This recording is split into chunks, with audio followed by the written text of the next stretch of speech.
Magandang araw bagong Pilipinas. Narito ang Police News Express sa oras na ito. Ipinakita ni Secretary Benjamin Abalos Jr. sa naganap na press briefing sa Campo Crame ang mga kasong isinampa laban sa kanya at iba pang opisyal ng PNP kaugnay sa operasyon nila sa KOJC compound sa Davao City.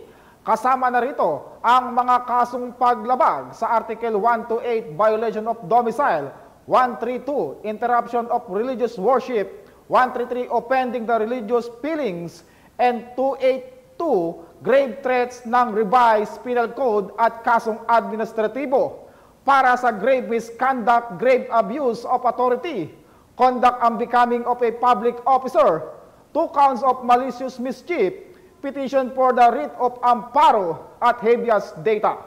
Samantala, sinabi ni Atty. Abalos Jr. na papaimbestigahan nila ang nangyaring pagtatago ng mga akusado at kakasuhan ng obstruction of justice ang sinumang matuklasang may kinalaman dito.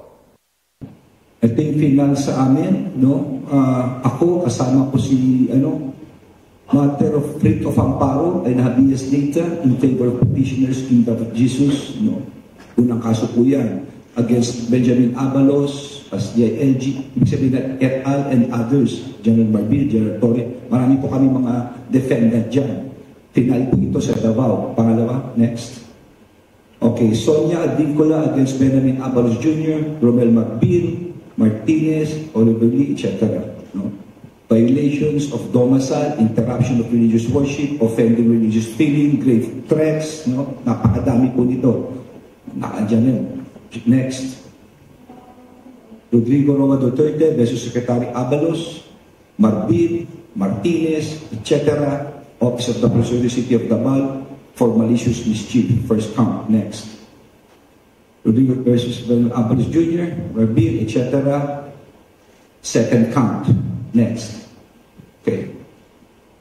Hindi pa ito. Yung threat na ang dami talaga. So, i-reverse natin. What if baliktad ang nangyari? Diba?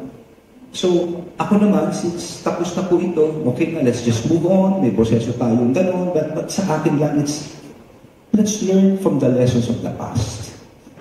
Sana wag naman makulit. Let it also serve as a lesson to everyone.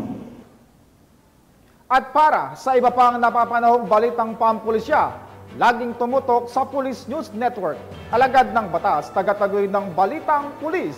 Ako po, si Patrolman Adrian Dayao, nagbabalita para sa Police News Express.